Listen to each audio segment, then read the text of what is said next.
Selamat datang kembali di channel Jernih Hijau dalam konten Adat Budaya Nusantara. Di episode kedua ini saya akan membahas tentang adat budaya Sunda. Pembahasan kali ini saya bagi menjadi 3 bab. Bab pertama, agama. Bab kedua, sejarah. Dan bab ketiga, ciri khas. Bab pertama, agama. Sunda Wiwitan adalah kepercayaan terhadap kekuatan alam dan arwah leluhur. Akan tetapi ada sebagian pihak yang berpendapat bahwa agama Sunda Wiwitan juga memiliki unsur yang maha tunggal, yaitu di atas para dewata terdapat Dewa Tunggal tertinggi Maha Kuasa yang tak berwujud, yang disebut Sang Hyang Kersa, atau yang disamakan dengan Tuhan yang Maha Esa. Sunda Wiwitan merupakan kepercayaan yang dianut sejak lama oleh orang Sunda sebelum datangnya ajaran Hindu dan Islam. Ajaran Sunda Wiwitan terkandung dalam kitab Sang Hyang Siksakanda Ngkaresian, sebuah kitab yang berasal dari zaman Kerajaan Sunda yang berisi ajaran keagamaan dan tuntunan moral, aturan dan pelajaran budi pekerti. Kitab ini disebut Keropak 360 oleh Perpustakaan Nasional Indonesia. Kekuasaan tertinggi berada pada Sang Hyang Kersa atau yang Maha Kuasa, atau Nu Ngersakeun yang menghendaki. Dia juga disebut sebagai Batara Tunggal atau Tuhan yang Maha Esa, Batara Jagat atau penguasa alam, dan Batara Sedaniskala atau yang Maha Gaib. Ia bersemayam di Buana Nyungcung, semua dewa dalam konsep Hindu, Brahma, Wisnu, Siwa, Indra, Yama, dan lain-lain tunduk kepada Batara Sedaniskala. Ada 3 macam alam dalam kepercayaan Sunda Wiwitan, seperti disebutkan dalam pantun mengenai mitologi. Buana Nyungcung, tempat bersemayam Sang Hyang Kersa. Buana Pancatengah, tempat berdiam manusia dan makhluk lainnya. Buana Larang, yaitu neraka.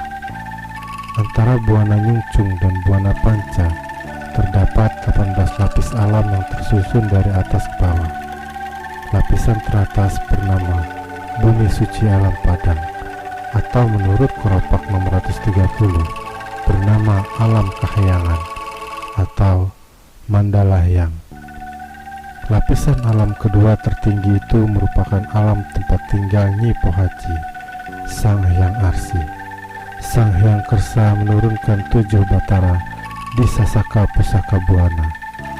Salah satu dari 7 batara itu adalah Batara Cikal, paling tua yang dianggap sebagai leluhur orang Kanekes.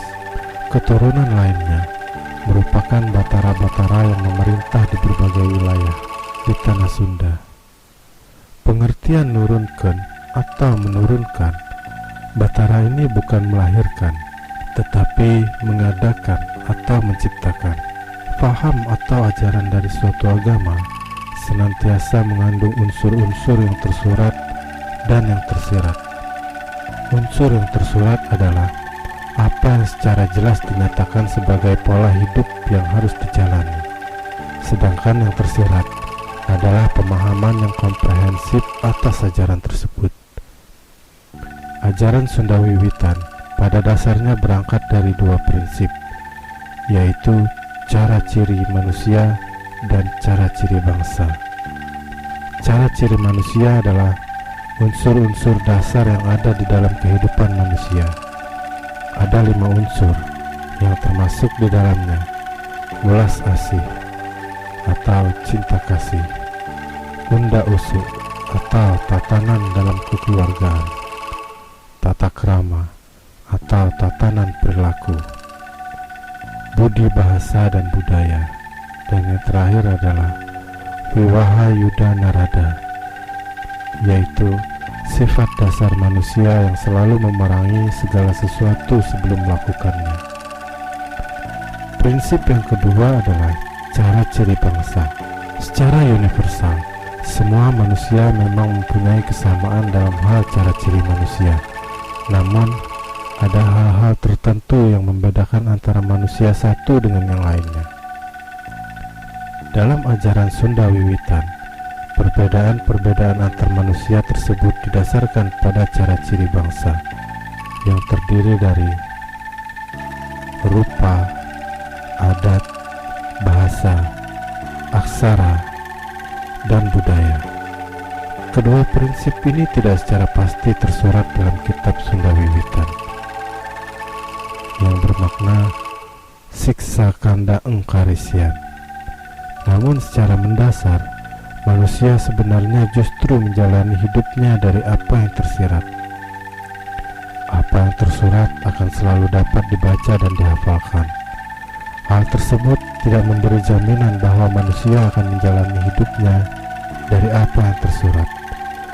Justru apa yang tersuratlah yang bisa menjadi penuntun manusia dalam kehidupan. Dalam ajaran Sunda Wiwitan, penyampaian doa dilakukan melalui kidung serta gerak tarian. Tradisi ini dapat dilihat dari upacara syukuran panen padi dan perayaan pergantian tahun yang berdasarkan pada penanggalan Sunda yang dikenal dengan nama perayaan Serentahun. Di berbagai tempat di Jawa Barat, Serentahun selalu berlangsung meriah dan dihadiri oleh ribuan orang. Mereka yang ikut merayakan Serentahun ini datang dari berbagai penjuru negeri. Tempat suci atau tempat pemujaan yang dianggap sakral atau keramat dalam agama Sunda Wiwitan adalah pamunjungan atau disebut kabuyutan. Pamunjungan merupakan punden berundak yang biasanya terdapat di bukit, dan di pamunjungan ini biasanya terdapat menhir, arca, batu cengkuk, batu mangkuk, batu pipih, dan lain-lain. Pamunjungan atau kabuyutan banyak sekali di Tatar Sunda seperti Balai, Genter Bumi, Situs Cengkuk, Gunung Padang, Kabuyutan Galunggung, Situs Kawali, dan lain-lain. Di Bogor sendiri sebagai pusat negara Sunda dan Pajajaran terdahulu, terdapat banyak pamunjungan. Beberapa di antaranya adalah Pamunjungan Rancamaya. Nama dahulunya adalah Pamunjungan Sang Hyang Padungkukan yang disebut Bukit Padigul. Namun sayang, saat ini pamunjungan tersebut sudah tidak ada lagi, digantikan oleh lapangan golf. Pada masanya, pamunjungan yang paling besar dan mewah adalah Pamunjungan Ki Harahyang yang berlokasi di Lewung atau Balai Pamunjungan Mandala Parakan Jati, yang saat ini lokasinya digunakan sebagai Kampung Budaya Sindang Barang. Dengan banyaknya pamunjungan atau kabuyutan tersebut di Tatar Sunda membuktikan bahwa agama yang dianut atau agama mayoritas orang Sunda dahulu adalah agama Jati Sunda atau Sunda Wiwitan. Ini adalah jawaban kenapa Sunda sangat jarang sekali ditemukan candi. Namun begitu, Hindu dan Buddha berkembang baik di Sunda. Bahkan Raja Salakanagara, juga Tarumanegara, adalah seorang Hindu yang taat. Candi Hindu yang ditemukan di Tatar Sunda adalah Candi Cangkuang, yang merupakan Candi Hindu Siwa, dan Percandian Batu Jaya di Karawang, yang merupakan komplek bangunan stupa Buddha. Bab sejarah. Dari artefak-artefak kuno sejak zaman prasejarah, telah terbukti bahwa wilayah Nusantara memang sudah didiami oleh kelompok-kelompok manusia sejak ribuan tahun sebelum Masehi, bahkan sebelum zaman es terjadi. Namun, belum ada peneliti di jagat ini yang tahu dengan pasti dari peradaban apa mereka, dari kerajaan apa mereka, atau dari mana asal mereka. Namun bukti adanya sebuah kelompok, kerajaan atau sejenisnya harus tetap dapat dibuktikan secara ilmiah. Pada podcast kali ini akan menyeret Anda ke masa silam, di mana kerajaan pertama di Nusantara mulai berdiri. Daerah itu bernama Salaka, untuk kemudian menjadi sebuah kerajaan awal di wilayah Nusantara, bernama Salakanagara. Salakanagara berdiri pada abad 1 Masehi, yang diperkirakan merupakan kerajaan paling awal yang ada di Nusantara. Dan yang memperkuat lagi adalah kesamaan kosakata antara Sunda dan Salakanagara. Di samping itu, ditemukan bukti lain berupa jam Sunda atau jam Salakanagara, suatu cara penyebutan waktu atau jam yang juga berbahasa Sunda. Awal berdirinya kerajaan ini di abad 1 berada di daerah Teluk Lada, Pandeglang, sekarang Provinsi Banten, kota yang ketika terkenal dengan hasil logamnya. Salakanagara artinya negara perak, didirikan pada tahun 52 Saka atau 130 Masehi. Tokoh awal yang berkuasa di Salakanagara adalah Akitirem. Konon kota inilah yang disebut Argire oleh Ptolemeus pada tahun 150 yang terletak di daerah Teluk Lada. Pandeglang dalam bahasa Sunda merupakan singkatan dari kata pandai dan gelang yang artinya pembuat gelang. Pada masa kini, Pandeglang merupakan wilayah administratif Kabupaten Provinsi Banten. Kerajaan Salakanagara ini sudah ada pada abad pertama tahun Masehi dan diyakini merupakan kerajaan pertama di Nusantara. Pendiri Salakanagara berasal dari Akitirem yang kemudian dikenal pada masa kini sebagai Akitirem Luhur Mulia, atau yang lebih dikenal oleh masyarakat setempat dengan nama Angling Dharma. Sementara itu, seorang bernama Dewa Warman adalah pedagang sekaligus perantauan dari kerajaan Pallava atau Pallava Empire di Bharata, India, yang akhirnya menetap di Salakanagara. Kelompok marga atau bangsawarman ini berinteraksi dengan warga setempat dan terjadilah akulturasi kebudayaan, termasuk akulturasi sistem pemerintahan, dan akhirnya ia menikah dengan putri Akitirem, penguasa setempat ini yang akhirnya menjadi mertua Dewa Warman ketika putri Akitirem yang bernama Dewi Pohaci Larasati diperistri oleh Dewa Warman. Hal ini membuat semua pengikut dan pasukan Dewa Warman akhirnya menikah dengan wanita setempat dan tak ingin kembali ke kampung halamannya di Pallava, India. Ketika Akitirem meninggal, Dewa Warman menerima tongkat kekuasaan yang kemudian menerima warisan untuk memimpin kelompok Salaka dan mendirikan kerajaan yang lebih bercorak India bernama Salakanagara atau Negeri Perak pada tahun 130 Masehi, beribu kota di Rajatapura. Setelah kerajaan Salakanagara terbentuk, kemudian mulailah terbentuk beberapa kerajaan-kerajaan kecil lain yang berada di sekelilingnya. Mereka berkoalisi, yang mana diantaranya bisa jadi bermula dari seorang sesepuh yang dituakan atau yang berpengaruh, pemuka agama atau tuan tanah, hingga dari keturunan Raja Dewa Warman sendiri. Beberapa kerajaan di sekitar ini akhirnya berhasil bergabung dengan kerajaan Salakanagara dan sekaligus menjadi daerah kekuasaannya pula. Kerajaan-kerajaan tersebut memiliki julukan atau sebutan sebagai Mandala, yaitu kerajaan atau daerah bawahan. Di antaranya Kerajaan Agni Nusa.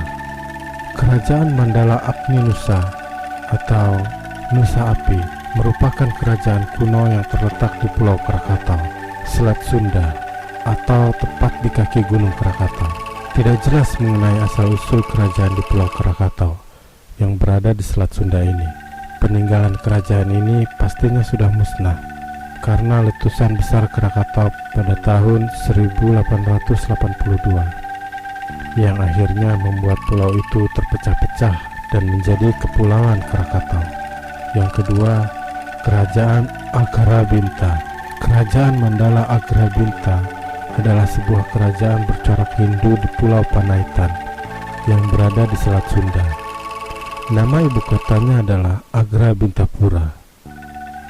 Pulau ini berada di bagian selatan Selat Sunda yang berjarak hanya sekitar 10 km dari pesisir ujung kulon, Pulau Jawa, dan menjadikannya sebagai pulau yang terbesar di Selat Sunda. Dari data arkeologi dari Pulau Panaitan ditemukan arca Siwa, Ganesha, dan Lingga Semu. Arca Siwa dari Panaitan pernah raib dicuri, namun kemudian arca tersebut diamankan. Sekarang arca itu disimpan di Museum Sri Baduga, Bandung. Kerajaan Nusa Mandala atau Mandala Nusa. Kerajaan Mandala Nusa ini merupakan sebuah kerajaan Hindu yang berkedudukan di Pulau Sangiang. Pulau ini juga masih berada di Selat Sunda, tepatnya di sebelah barat lepas pantai kota Cilegon. Jadi, jika Anda sedang menaiki kapal feri menyeberang dari Pulau Jawa ke Sumatera, pulau yang terlihat agak besar ini akan tampak di sebelah kiri ketika Anda sedang berada di tengah-tengah pelayaran. Selanjutnya, Kerajaan Mandala Ujung Kulon adalah sebuah kerajaan bercorak Hindu yang berkedudukan di Ujung Kulon, Pandeglang, Banten. Berdiri sekitar abad 2 Masehi dengan wilayah kekuasaan sekitar Kabupaten Pandeglang sekarang. Dari buku Sejarah Jawa Barat, Yuganing Raja Kawasa, karya Dr. Andes Yosef Iskandar, bahwa raja daerah kerajaan Ujung Kulon yang pertama adalah Senapati Bahadura Harigana Jaya Sakti, adiknya Dewa Warman I. Sementara adik dari Dewa Warman yang seorang lagi, yaitu Suwita Liman Sakti, diangkat menjadi raja daerah Tanjung Kidul. Penamaannya hingga kini masih dipakai sebagai nama daerah bernama Ujung Kulon, sebagai cagar alam untuk badak Jawa. Selanjutnya, Kerajaan Tanjung Kidul, daerah Ciracap, Sukabumi. Kerajaan Mandala Tanjung Kidul adalah sebuah kerajaan bercorak Hindu yang didirikan di selatan Jawa Barat hingga Cianjur sekarang. Rajanya ialah Suwita Liman Sakti, adik dari Senapati Bahadura dan Dewa Warman I. Jika dilihat dari kata Tanjung Kidul yang berarti ujung selatan, maka bisa jadi pada masa kini daerah itu bernama Ujung Genteng yang berada di Ciracap dekat Pelabuhan Ratu, yang pada masa kini masuk Kabupaten Sukabumi, Jawa Barat. Beberapa peneliti juga mengatakan bahwa kekuasaan Salakanegara sampai juga hingga ke seberang Selat Sunda, yaitu di Pulau Sumatera, seperti di wilayah pulau-pulau yang berada di Teluk Lampung dan pesisir Lampung. Dari kerajaan-kerajaan yang ada di bawah kendalinya tersebut, itu artinya seluruh Selat Sunda berhasil dikuasai Dewa Warman I, sehingga ia digelari Prabu Darmalokapala Dewa Warman Ajiraksa Gapura Sagara atau Raja Penguasa Gerbang Lautan. Kerajaan Salakanegara yang dibentuk dari tahun 130 sampai dengan tahun 362 dan mulai menguasai beberapa kerajaan kecil ini, memiliki beberapa raja setelah sepeninggalan Akitirem dengan nama gelar raja yang sama, yaitu dari Dewa Warman I sampai dengan Dewa Warman IX. Raja Tapura adalah ibu kota Salakanegara yang hingga tahun 362 menjadi pusat pemerintahan raja-raja Dewa Warman. Kerajaan Salakanegara berdiri selama 232 tahun, tepatnya dari tahun 130 Masehi hingga tahun 362 Masehi. Raja Dewa Warman I sendiri hanya berkuasa selama 38 tahun dan digantikan anaknya yang menjadi Raja Dewa Warman II dengan gelar Prabu Dikwijayakasa Dewa Warman Putra dari daerahnya di pesisir barat Pulau Jawa ke wilayah timur. Jika dimaknai dari penamaannya, negara atau Salaka, mungkin saja daerah ini kemudian menjadi penamaan untuk Gunung Salak hingga saat sekarang, sebagai tanda batas timur dari sebuah kerajaan bernama Salaka Nagara atau Negara Salaka, sebagai batas dari kerajaan Tarumanegara yang akhirnya terbentuk kemudian di wilayah timurnya. Prabu Dharmawirya tercatat sebagai Raja Dewa Warman IX atau Raja Salaka Negara terakhir hingga tahun 363. Karena sejak itu Salaka Negara telah menjadi kerajaan yang berada di bawah kekuasaan Tarumanegara yang didirikan tahun 358 Masehi oleh Maharsi yang berasal dari Calankayana, India, bernama Jaya Singha Warman. Pada masa kekuasaan Dewa Warman 8 dan 9, keadaan ekonomi penduduknya sangat baik, makmur dan sentosa, sedangkan kehidupan beragama sangat harmonis. Sementara Jaya Singha Warman, pendiri Tarumanegara, adalah menantu Raja Dewa Warman IX. Ia sendiri seorang Maharsi dari Calankayana di India yang mengungsi ke Nusantara karena daerahnya diserang dan ditaklukkan Maharaja Samudragupta dari Kerajaan Maurya. Di kemudian hari, setelah Jaya Singha Warman mendirikan Tarumanegara, pusat pemerintahan beralih dari Raja Tapura ke Tarumanegara. Salaka Negara kemudian berubah hanya menjadi kerajaan daerah di bawah kekuasaan Kerajaan Tarumanegara. Kerajaan Tarumanegara berdiri dari abad 4 sampai 7 Masehi atau selama 311 tahun, yaitu dari tahun 358 sampai dengan 669, dipimpin oleh raja-raja sebagai berikut. Jaya Singha Warman berkuasa selama 24 tahun. Dharmaya Warman berkuasa selama 13 tahun. Purnawarman berkuasa selama 39 tahun. Wisnu Warman berkuasa selama 21 tahun. Indra Warman berkuasa selama 60 tahun. Chandra Warman berkuasa selama 20 tahun. Surya Warman berkuasa selama 26 tahun. Kertawarman berkuasa selama 67 tahun. Sudawarman berkuasa selama 11 tahun. Hariwangsa Warman berkuasa selama 1 tahun. Nagajaya Warman berkuasa selama 26 tahun. Dan Lingga Warman berkuasa selama 3 tahun. Tampak dari nama raja-raja Tarumanegara di atas masih memiliki darah Wangsa Warman yang berasal dari raja-raja di kerajaan Salaka Negara sejak masa sebelumnya.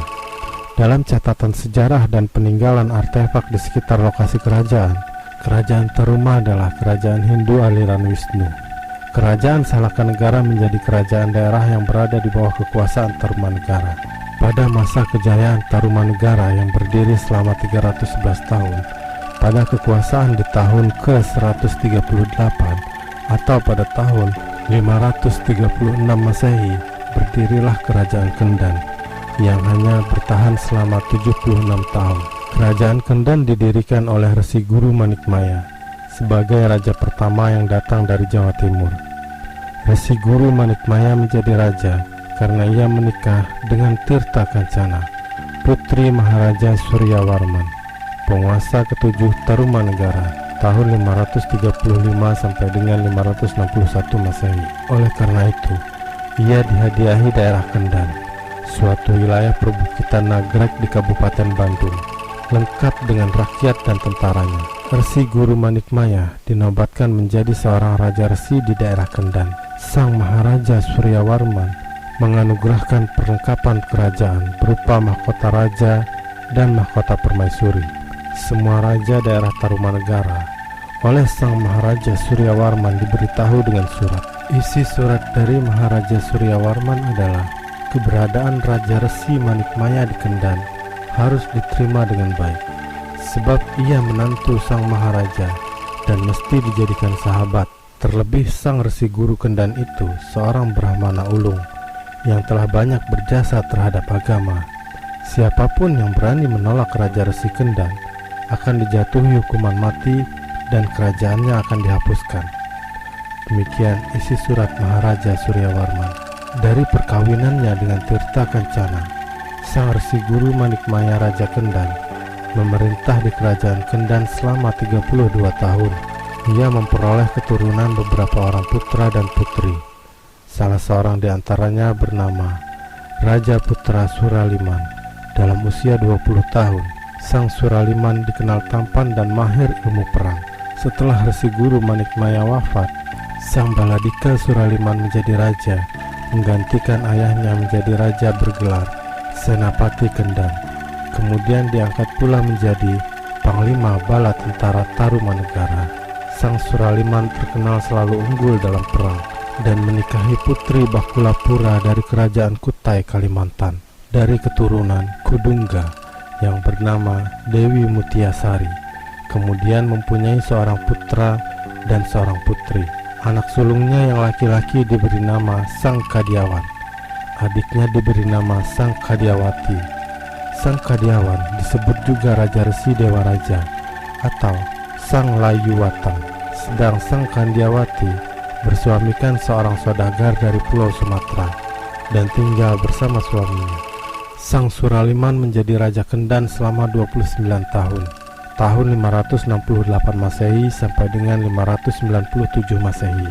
Kemudian ia digantikan oleh anaknya, Sang Kandiawan, yang ketika itu telah menjadi raja di daerah di Medang Jati atau Medang Gana. Oleh karena itu, Sang Kandiawan diberi gelar Rahyangta Ri Medang Jati. Setelah Sang Kandiawan menggantikan ayahnya menjadi penguasa Kendan, ia tidak berkedudukan di Kendan, melainkan di Medang Jati. Kemungkinan sekarang menjadi wilayah Garut. Penyebabnya adalah karena Sang Kandiawan pemeluk agama Hindu Wisnu, sedangkan wilayah Kendan pemeluk agama Hindu Siwa. Sebagai penguasa Kendan ketiga, Sang Kandiawan bergelar Raja Resi Dewa Raja. Ia punya 5 putra masing-masing bernama Mangukuhan, Karung Kala, Katung Maralah, Sandang Reba, dan Wertik Kandayun. Kelima putranya masing-masing menjadi raja di daerah Kuli-Kuli, Surawulan, Peles Awi, Rawung Langit, dan Menir.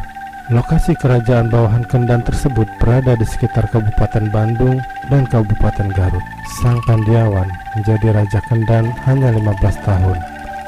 Tahun 612 Masehi, ia mengundurkan diri dari tahta kerajaan, lalu menjadi pertapa di Layuwatang, Kuningan. Sebagai penggantinya, ia menunjuk putra bungsunya, Sang Wertik Kandayun, yang waktu itu sudah menjadi Raja Resi di daerah Menir, untuk menjadi raja di kerajaan Kendan. Sang Wertik Kandayun tidak berkedudukan di Kendan ataupun di Medang Jati, tidak juga di Menir. Namun, ia mendirikan pusat pemerintahan baru yang kemudian diberi nama Galuh atau Permata. Ketika Sang Wertik Kandayun dinobatkan sebagai Raja Kendan di Galuh, penguasa Tarumanegara saat itu adalah Sri Maharaja Kertawarman. Sebagai raja di Galuh, status Sang Wertik Kandayun adalah tetap sebagai raja bawahan kerajaan Tarumanegara. Lahan pusat pemerintahan yang dipilihnya diapit oleh 2 aliran sungai yang bertemu, yaitu Citandui dan Cimuntul. Lokasinya yang sekarang berada di Desa Karangkamulian, Kecamatan Cijengjing, Kabupaten Ciamis. Sebagai Raja Resi, Sang Wertik Kandayun memilih istri dari seorang putri pendeta Resi Makandria bernama Manawati, yang dinobatkan sebagai permaisuri dengan nama Chandra Resmi.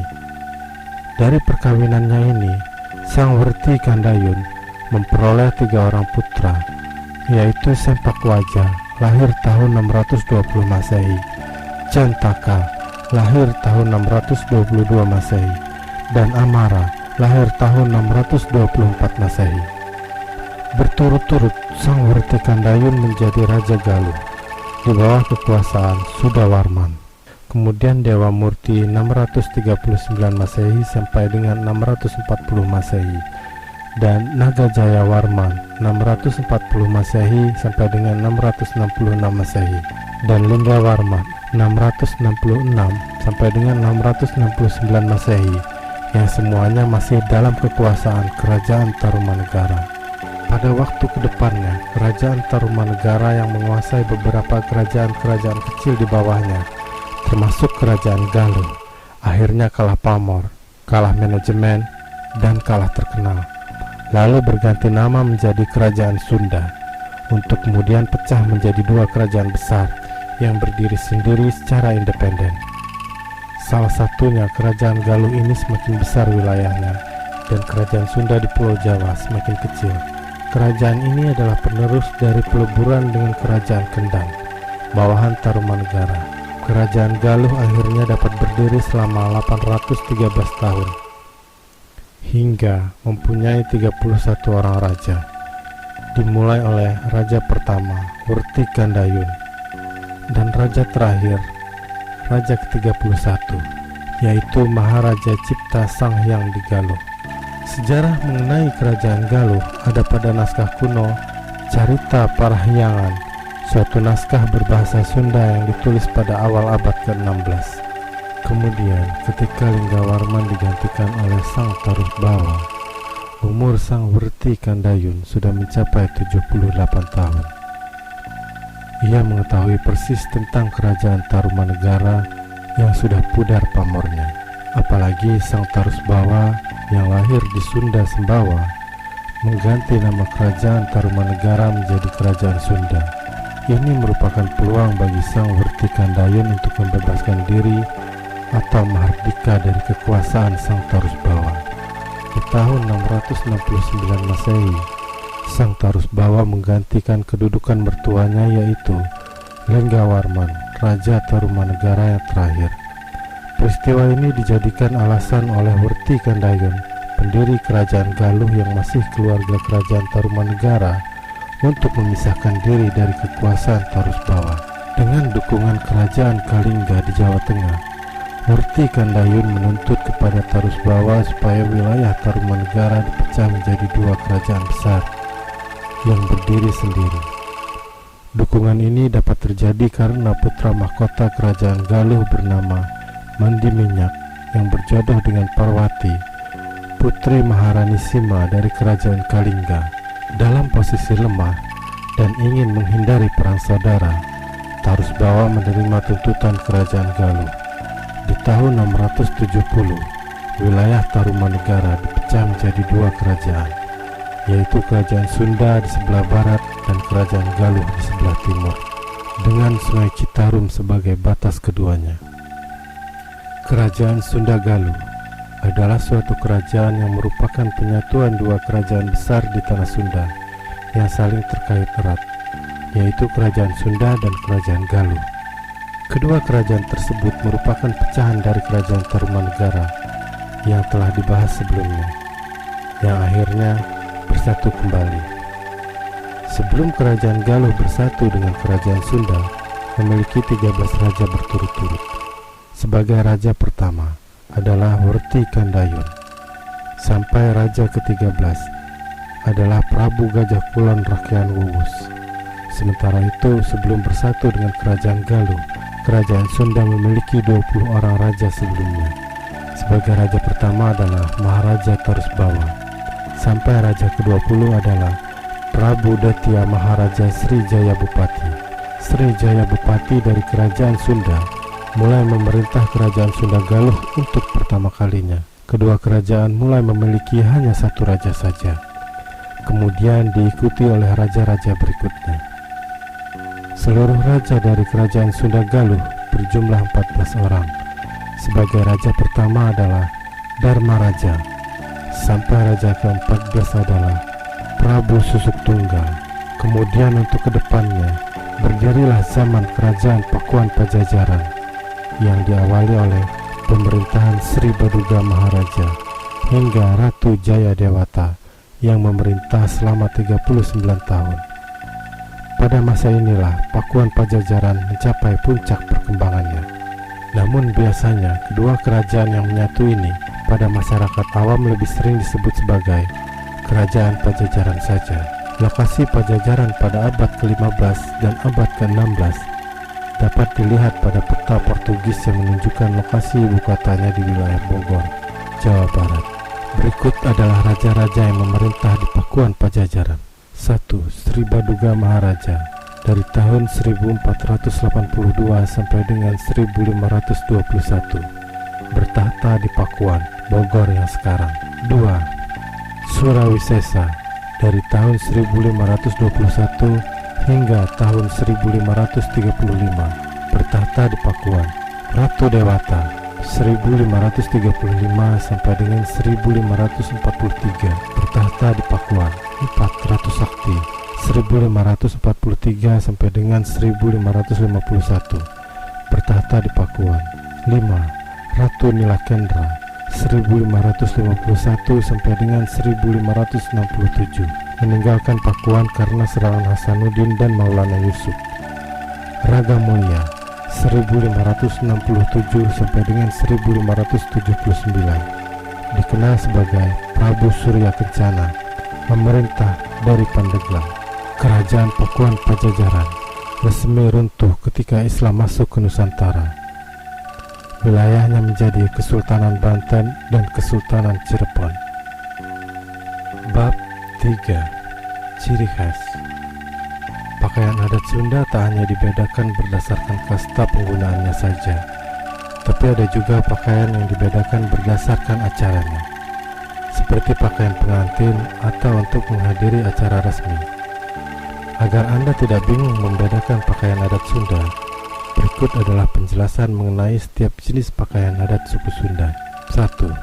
Pakaian adat Sunda untuk rakyat biasa.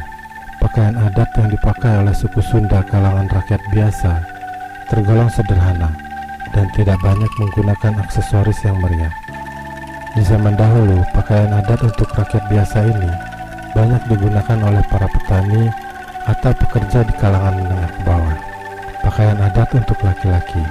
Baju adat untuk pria Sunda di kalangan rakyat biasa disebut dengan salontreng.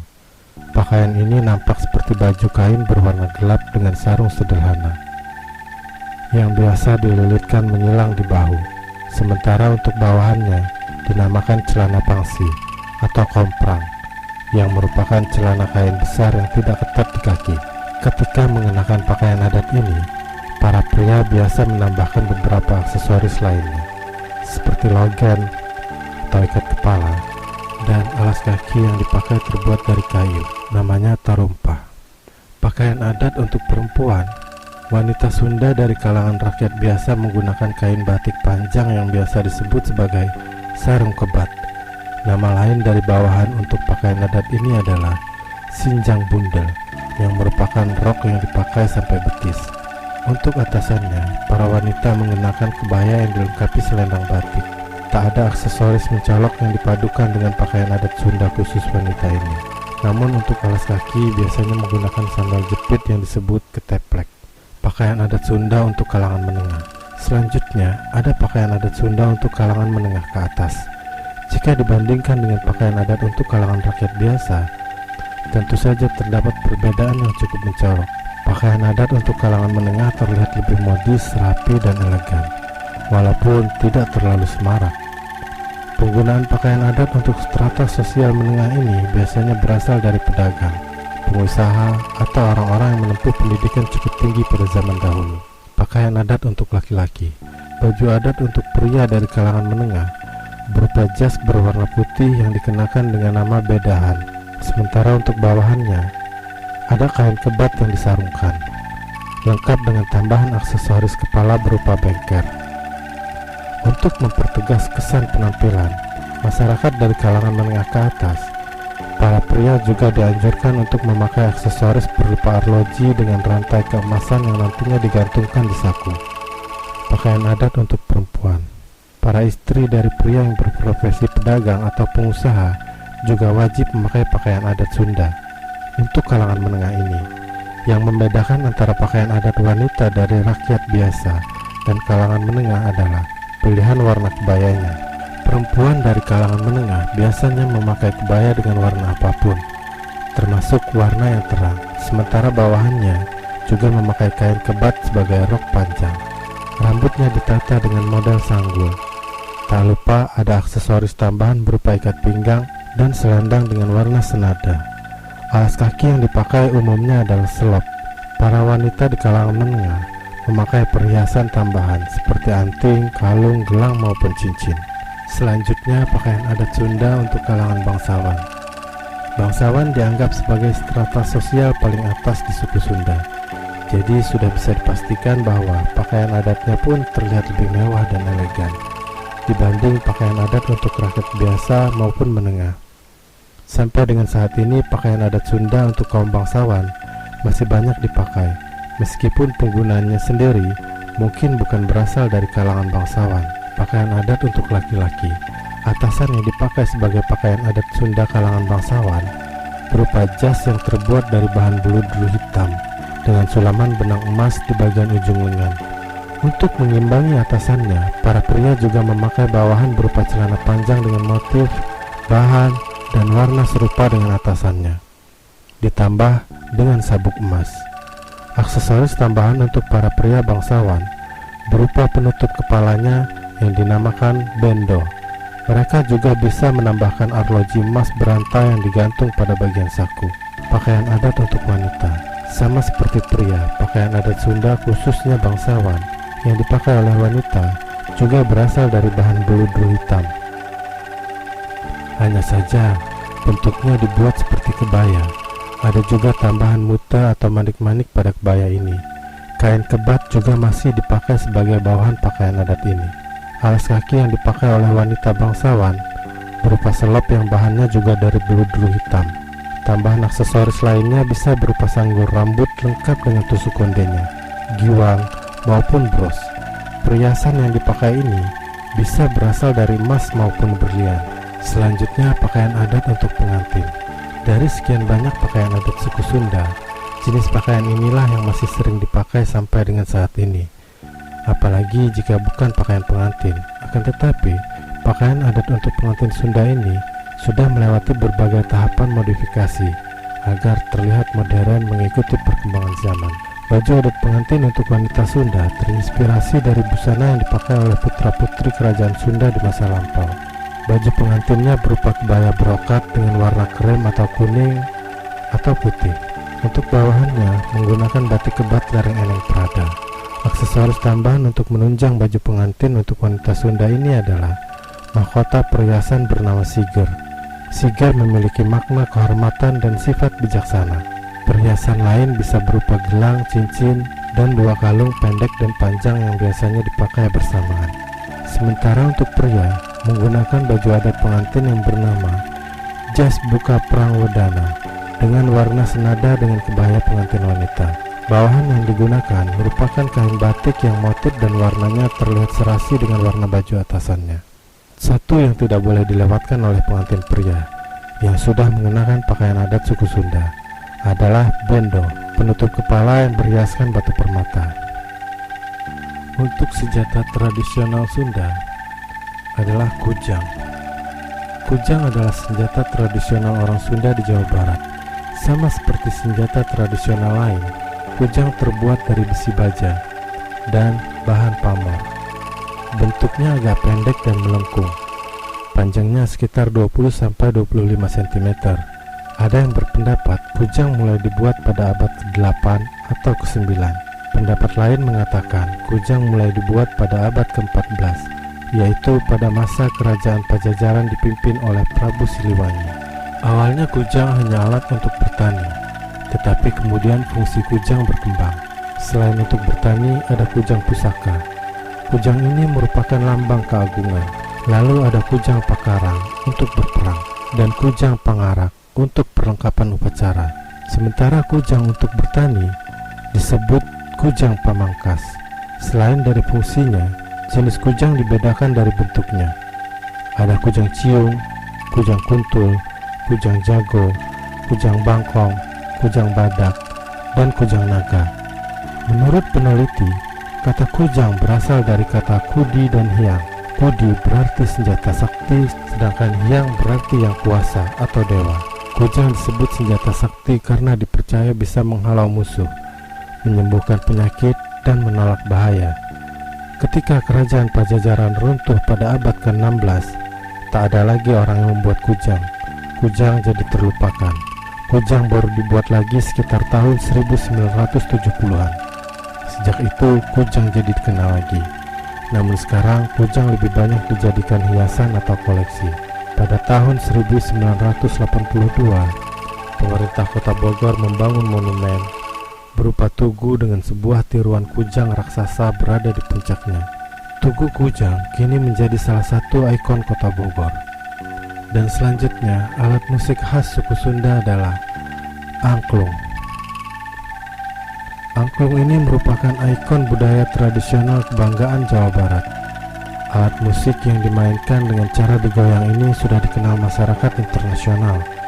Bahkan Persatuan Bangsa-Bangsa PBB melalui UNESCO telah menetapkan angklung sebagai alat musik asli Indonesia. Demikianlah sejarah adat dan budaya suku Sunda yang dapat saya sampaikan. Sebenarnya masih sangat banyak lagi hal-hal yang saya lewatkan. Mungkin kalian bisa menambahkan di kolom komentar. Pesan dari kami tim Jernih Hijau, cintailah adat budaya Nusantara. Karena jika bukan kita, siapa lagi yang akan mencintai adat budaya kita sendiri? Pegang teguh adat budaya kita. Terima kasih sudah menonton video ini sampai selesai. Jangan lupa subscribe bagi yang belum subscribe, dan share video ini ke media sosial kalian. Salam budaya.